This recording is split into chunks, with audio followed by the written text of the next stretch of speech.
नाज़रीन अस्सलाम वालेकुम। आपकी खिदमत में एक नई वीडियो के साथ आपका मेज़बान हाज़िर है। नाज़रीन, फ़याज़ुल हसन चौहान जो कि इस वक्त इस्तेकाम पाकिस्तान पार्टी के साथ है, जब PTI पर मुश्किल वक्त आया तो इसने PTI को छोड़कर ये पार्टी ज्वाइन कर ली। नाज़रीन, जब ये PTI में था तो हर वक्त इमरान खान की तारीफ़ें करता रहता था, लेकिन यूँ ही इसने पार्टी छोड़ी, इमरान खान और उसकी पार्टी पर ताबड़तोड़ हमेशा हर प्रोग्राम में हमले करता रहता है। लेकिन आज इसने तो आखिर ही कर दी, जिस पर समीना पाशा ने भी ऐसी इसकी क्लास लगाई कि हमेशा याद रखेगा। नाजरीन, वीडियो बड़ी कमाल की है, वीडियो मुलाज़ा फरमाएं, फिर इस पर मुकम्मल तफसील आपके सामने रखते हैं। सवाल लेना है या आपने तकरीर करनी है, ये बता दें। तकरीर करनी है, सवाल लेने हैं। आपको भी अब बहुत सारी चीजें पता थी, तो ये सारे इंतखाबात अभी हुए हैं ना सर। आपको भी तो पहले नहीं पता था ना, पहले आप उनके नाम की माला जपते थे। आपके नजदीक उनसे बढ़कर दुनिया में कोई मुहिब वतन ही नहीं था, कोई ईमानदार ही नहीं था। टोकिएगा ना, 2-2.5 मिनट पहले तसल्ली से बात करूंगा कि आप लोग आते हैं, आप लोग चाहते हैं कि आप लोग को कोई टोके ना, जलसे की तरह आप लोग को माहौल मिल जाए और आधा घंटा आप लोग लेक्चर दें। ऐसे नहीं होता। आप खान साहब के भी बड़े करीब रहे हैं, आप सोशल मीडिया को भी इनके समझते हैं। और चलो सर, कभी में थे ही नहीं। चौहान साहब, आपके नजदीक क्या इस चीज को प्रूव किया जा सकता है टेक्निकली? अगर वो यही कह दें कि जनाब मैं तो जेल में बैठा हूँ, मैंने ये ज़रूर कहा है कि जी 71 के वाक़यात के हवाले से रेलेवेंस में बात की जाए, लेकिन और ये उन्होंने अपने वकला के थ्रू भी कहा था कि कौम को चाहिए महमूद रहमान कमीशन की रिपोर्ट पढ़ें। ये उनकी हिदायत ज़रूर थी, लेकिन उसका कंटेंट फाइनली जो प्रोड्यूस हुआ है वो उन्होंने देखा नहीं, अप्रूव नहीं किया। इसकी बुनियाद के ऊपर कैसे ये चीज़ें साबित होंगी? और कंटेंट तो खुद से जनरेट नहीं किया, वो तो वही है जो महमूद रहमान कमीशन के अंदर से निकाला गया है, कमीशन की रिपोर्ट से। बिस्मिल्लाहिर्रहमानिर्रहीम। काइंडली मुझे टोकिएगा ना, 2-2.5 मिनट पहले तसल्ली से बात करूंगा।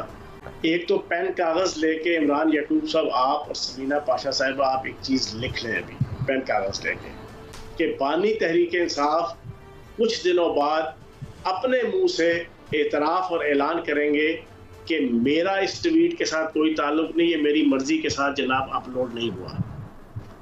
ये लिख लें। क्यों कि यूटर्न बैकआउट करना ये उनका मरहूब, महबूब और मतलूब मशगला है। एक चीज ये तो आप लिख लें। दूसरी चीज, समीना पाशा साहिबा, आप मेरे लिए बड़ी काबिल एहतराम है। अभी इमरान याकूब साहब आप अपना तजिया दे रहे थे, तो आपने जो सपोर्टिव तजिया बीच में डिस्कशन के तौर पे रखा, जनाबे वाला वो महमूद रहमान कमीशन नहीं पेश की उन्होंने उस वीडियो के अंदर। वीडियो आप पूरी देखें।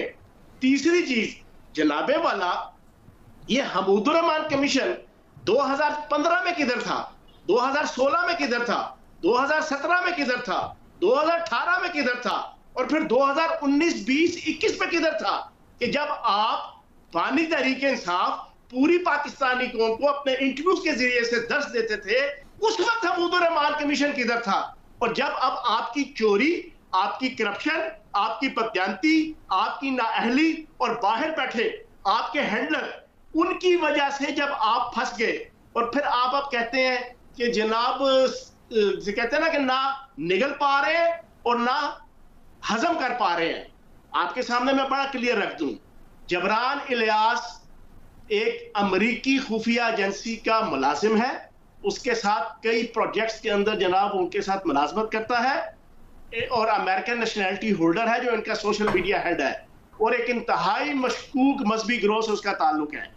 Deputy head social media Imran गजाली, वो अमेरिकी नेशनैलिटी होल्डर है। शिकागो में जनाब ये सारे रिहाइश पजीर हैं। शिकागो में जनाब आपके सारे आपके जनाब जो टूल्स हैं शख्सियात पे क्या उनकी तरफ से कोई मौजूद नहीं है जो वो इन बातों का जवाब दे? तो मुनासिब बात नहीं है कि आप अमेरिकी नेशनैलिटी होल्डर और जनाब वो भी एक बड़े मशकूक मजहबी गिरोह से उसका ताल्लुक है, और वो भी अमेरिकन खुफिया एजेंसी का जनाब मुलाजिम है। ये जनाब मिलके और पीछे आपके बानी तहरीक इंसाफ का कंसेंट, और आपका मैं एक इंकशाफ कर दूं अभी आप दोनों के लिए, तसल्ली से सुन लीजिएगा। 28 मई की रात को ब्रेस्टर गोहर ने बैकआउट किया। 27 तारीख को अपलोड हुआ बानी तहरीक इंसाफ का ये गद्दार कौन। 28 को क्लिप आया और जनाब ब्रेस्टर गोहर ने फाइटिंग करते हुए अपनी तरफ से उन्होंने कहा जी नहीं नहीं नहीं नहीं, नहीं कोई ताल्लुक नहीं है, उन्हें पता ही नहीं है, जैसे आप तजिया कर रही थी कि वो तो जेल में बैठे हैं, उन्हें क्या इल्म। तो जनाब अगले दिन मैं तो आपको ये कह रही हूँ कि उनके पास ये ऑप्शन है कहने का कि भाई वो बंदा जेल में बैठा है। नहीं, आप अगर अब देख लें सर, आपका एक तो आप लोगों का मसला ये है कि आप लोग आते हैं, आप लोग चाहते हैं कि आप लोग को कोई टोके ना, जलसे की तरह आप लोग को माहौल मिल जाए और आधा घंटा आप लोग लेक्चर दें। ऐसे नहीं होता। प्रोग्राम में आप आते हैं, सवाल भी लेने पड़ते हैं, जिमनी सवाल भी लेने पड़ते हैं, अगले की बात भी सुननी पड़ती है। अब आप जरा 2-2.5 मिनट आपके पूरे हो गए ना, अब अगला सवाल भी मेरा सुन लें। अभी ब्रेकिंग सुन लें, एक ब्रेकिंग सुन लें। इमरान याकूब साहब और समीना साहिबा जी 28 की रात को ब्रेस्टर डोर ने कहा नहीं, बानी तहरीक इंसाफ के से कोई ताल्लुक नहीं। 29 परसों पेशी थी अडयाला में, मेरा वकील बानी तहरीक इंसाफ के साथ खड़ा था।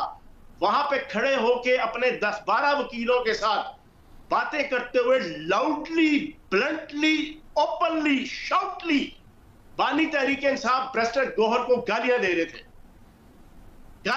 थे कि उसने ये क्या हरकत की है, उसको शर्म नहीं आती कि वो क्या बातें कर रहा है। मैंने जो कहा है मेरे ट्वीट पे, जो एक्स अकाउंट पे जो आया है, वो 100% दुरुस्त है। उसको समझाओ कि वो इंसान बने, वो इस किस्म की हरकतें ना करे।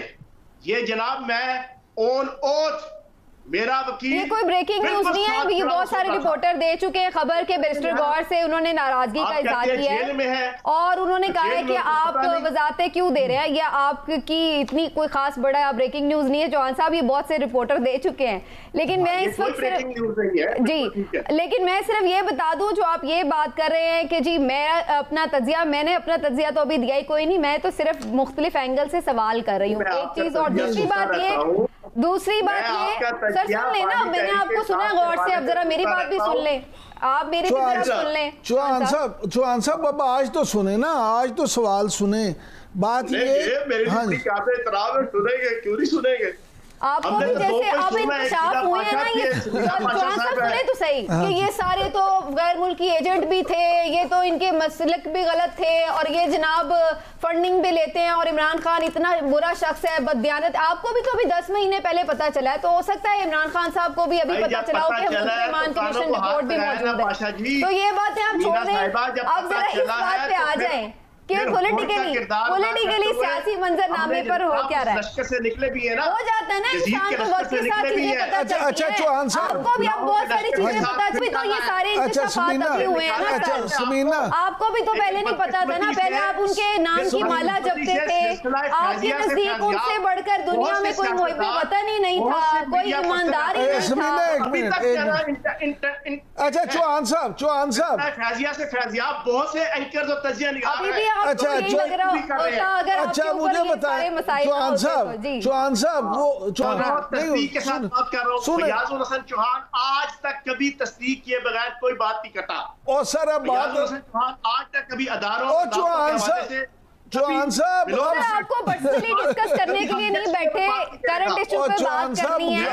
आगे आ जाए मैंने इमरान गुजाली की बात की ऑन ऑथ, मैंने जो मैं यही तो कह रही हूँ, आपको भी तो अभी पता चला है ना, आप सही कह रहे हो, आपको भी पता चला है। चौहान साहब अब सवाल भी तो इतने साल आप बैठे रहे उनके साथ, अब आपको पता नहीं चला। समीना एक मिनट, अब सवाल भी तो ले लेना चौहान साहब। जब पता चला समीना साहिबा तो हमने छोड़ दिया। हाँ जी, तो मैं भी यही कह रही हूँ, जब इमरान खान को पता चला तो उन्होंने भी छोड़ दिया होगा। इसलिए ये मेरा कहने का मकसद सिर्फ ये कि ये लॉजिक बनती नहीं है जो आप बात कर रहे हैं। डॉलर्स आएंगे, चौहान साहब पाकिस्तान अजीज है, रियासत अजीज है, सारे ये गद्दारियों के फतवे देना एक दूसरे को बंद होने चाहिए। इससे आगे निकले ये चीजें हम देख के तंग आ गए हैं, थक गए। अच्छा चौहान साहब को लगाएगा सर, आगे सवाल लेना है या आपको तकरीर करनी है, ये बता दें। तकरीर करनी है, सवाल लेने हैं। चौहान साहब आपको सुने तो सही सर, गुफ्तगू करनी है तो सवाल तो ले लेना, सवाल तो ले ले। 9 मई को पूरी रियासत पाकिस्तान के खिलाफ जनाब एक बगावत सर, सवाल तो ले लें, बना के पेश करें। चौहान साहब गुजारिश ये पाकिस्तानी जवाब तो दूंगा। चौहान साहब जरूर जवाब दें। मीडिया के अंदर जो हाफ इनकलाबी और हाफ बॉयल्ड इनकलाबी है ना, वो कहां से पिछले 6, 7, 8 साल डील होते हैं। आप भी निकले हुए थे, आज आप लोगों के ऊपर आ गया वक्त मुश्किल, तो आप लोग अब दूसरों को ताने ना मारें। बाद में बैठा हूं चौहान साहब, आपको ये बातें सुनती करती हैं, कहां से एंकर लगा, कौन कहां से तजिया निगार लगा, किसको कहां से सपोर्ट मिली, चौहान साहब जुबान बोल रहे हैं, मैं तो सारों को जानता हूँ। चौहान साहब गुजारिश सुने। चलो जी इमरान साहब सुनो, अगला सवाल पूछो। हाँ जी, बात ये है चौहान साहब, आप सबको जानते हैं, हम भी जानते हैं, मैं भी 1990 से सहाफत कर रहा हूँ। बड़ा अच्छा तज्जिया किया है। गुजारिश सुन ले, गुजारिश सुन ले अब सवाल, और सर सवाल तो सुन लें। गुजारिश ये है कि आप पीटीआई में भी रहे हैं, आप खान साहब के भी बड़े करीब रहे हैं, आप सोशल मीडिया को भी इनके समझते हैं। और चलो सर नहीं, वो कभी कैबिनेट में थे ही नहीं, वो तो कभी नहीं कैबिनेट में मैं कभी नहीं रहा। अच्छा चले, आप उनके सोशल मीडिया को भी जानते हैं। मुझे सिर्फ ये बता दें, जैसे आपने ये इंकशाफ किया कि वो अभी इससे दस्तबरदार हो जाएंगे, आप क्या समझते हैं कि मुस्तकबिल में आप पिंडी इस्लामाबाद में होने का दावा करते हैं, ताल्लुकात का दावा करते हैं, आप क्या समझते हैं कि ये जो सोशल मीडिया के ख़िलाफ़ ऑपरेशन होने जा रहा है चीन की तर्ज पे, जो यहाँ मामला हो रहे हैं, तो आप क्या समझते हैं कि इससे पीटीआई को कितना नुकसान होगा, ये बता दें। मैं सिंपल बताऊँ, मैं खुद कंप्यूटर सॉफ्टवेयर इंजीनियर, मैं 98 के अंदर एशियन डेवलपमेंट बैंक में as a data manager job कर रहा था। तो हमने फायरवॉल, एक बड़ा 30 साल पुराना एक जनाब टूल है, हार्डवेयर और सॉफ्टवेयर दोनों उसमें यूज होते हैं, और ये कोई नई चीज नहीं है। जो आपको फॉर्मेशन कमांडर्स की मीटिंग के अंदर जो ऐलान हुआ ना कि हम अब इस डिजिटल दहशतगर्दी और टेररिज्म को हम जदीद इक्विपमेंट के जरिए से रोकेंगे। आपका हर मुल्क के अंदर चाहे वो जमहूरी है या गैर जमहूरी है, चाइना है, रशिया है, सऊदी अरब है, अरब ममालिक है, हर मुल्क के अंदर फायरवॉल एक सॉफ्टवेयर और हार्डवेयर का कॉम्बिनेशन होता है। उसके जरिए से सोशल मीडिया को और इंटरनेट को वो यूज किया जाता है कि जो आपकी अनएक्सेप्टेबल जो आपका कंटेंट्स होते हैं उसको रोकने के लिए कोई भी रियासत, कोई भी मुल्क, कोई भी माशरा अगर ये चाहता है कि जनाब आपके 18+ और 16+ किस्म की जो वीडियोस हैं उनको आपने रोकना है, आप फायरवॉल के जरिए से रोक सकते हैं। कोई भी अगर चाहता है कि एंटी रियासत अगर कोई कैंपेन है, कोई सोशल मीडिया के अंदर कोई इंटरनेट के जरिए से कोई कैंपेन है उसको रोकना है, तो आप उसको रोक सकते हैं। मैं कहता हूं देर आए दुरुस्त आए। पाकिस्तान की एस्टेब्लिशमेंट और पाकिस्तान की रियासत और पाकिस्तान की हुकूमत और रियासती इदारे पर वक्त फैसला किया है, तो अब सोशल मीडिया को डील करेगी। अच्छा है, उन्हें करना चाहिए, फायरवॉल के जरिए से करना चाहिए। नून लीग पहले कह रही थी कि हम बातचीत करेंगे, आज इसहाक डार साहब कहते हैं जी हम बातचीत नहीं करेंगे। इसके ऊपर थोड़ा बताएं, आपके ख्याल से आगे कोई बातचीत का माहौल बनेगा या फिर आपको यही नजर आ रहा है कि PMLN सिर्फ ये दिखाने के लिए और बातें कर रही है, लेकिन असल में इन लोगों ने बातचीत करनी नहीं है और इसी तरह फिलहाल चलेगा मामला? किस चीज पे समीना साहिबा बातचीत? ऑपोजिशन के साथ, PTI के साथ मामलात के ऊपर राना सनाउल्लाह कई दफा आके टीवी पे कह चुके हैं मैं बात करने के लिए तैयार हूँ, लेकिन इसहाक डार साहब आज कह रहे हैं कोई बात नहीं करनी। इसहाक डार साहब का कोई बात ना करने का आज आप कोट कर रही हैं। पिछले 2 साल से बानी तहरीक इंसाफ का सुबह से लेकर शाम तक इस बात का बार बार दोहराना कि मैं किसी पॉलिटिकल पार्टी के साथ नहीं बैठूंगा, मैं एस्टेब्लिशमेंट के साथ बैठूंगा। मेरी पार्टी का कोई बंदा भी पीपल्स पार्टी के साथ, नून लीग के साथ, UI के साथ, MKM के साथ नहीं बैठेगा। वो तो आपको नजर नहीं आ रहा। वो एक दिन में 10 दफा कहता है। क्या है कि भाई आप तो पता नहीं क्या खा के आए चौहान साहब, फजूल में ही शुरू में मैंने आपको क्या कहा है कि जी वो ऐसा नहीं कह। आप उससे पूछे, मेरा तजिया मैं आपको बता देती हूँ कि वो बैठ रहे हैं, नहीं बैठ रहे, सही कर रहे हैं या गलत कर रहे हैं। मैंने तो आपसे नून का पूछा है कि हुकूमत में होते हुए उनके 2 मुख्तलिफ मौक़िफ़ हैं, आपके नजदीक आगे बातचीत होगी या नहीं? आपको सिर्फ आपको पता नहीं ऐसे लग रहा है कि उनकी तरह आपको भी इमरानोफोबिया हो गया, आपसे इमरान के बारे में सवाल ना भी करें, आपने जवाब में उन्हीं को भी बुला बड़ा कह के अपने नंबर पूरे कर रहे हैं। आपको पूरे नंबर पाकिस्तान का फोबिया है, मुझे जुग जुग जीवे पाकिस्तान का फोबिया है। ब्रेक नहीं हो रहा। एक सवाल पूछना सबसे पहले पाकिस्तान का फोबिया है, मुझे अच्छा जी, और कोई फोबिया नहीं। अच्छा नाज़रीन आपने वीडियो मुलाज़ा फरमाई है। नाज़रीन ये शख्स चाहता था कि मैं पूरी वीडियो में सिर्फ बात करता रहूं और आगे से चुप करके ये एंकर मेरी बातें सुनते रहें, कोई भी सवाल मेरे मुतल्लिक़ मुझसे ना करें।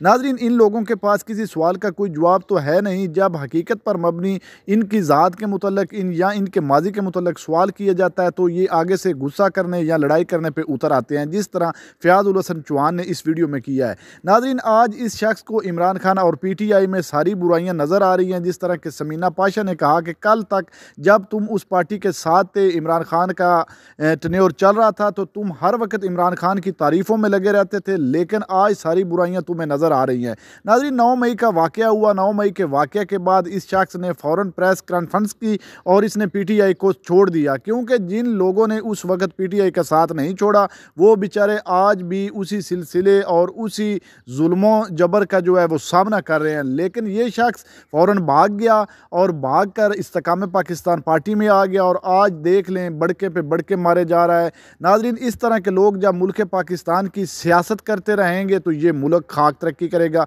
नाज़रीन, बहरहाल आपने वीडियो मुलाज़ा फरमाई। इस वीडियो को देखने के बाद आपकी फ़याज़ुल हसन चौहान के बारे में क्या राय है, वीडियो के कमेंट सेक्शन में कीमती राय दीजिए और अगली वीडियो तक आपने मेज़बान को दीजिए इजाज़त। अल्लाह हाफ़िज़।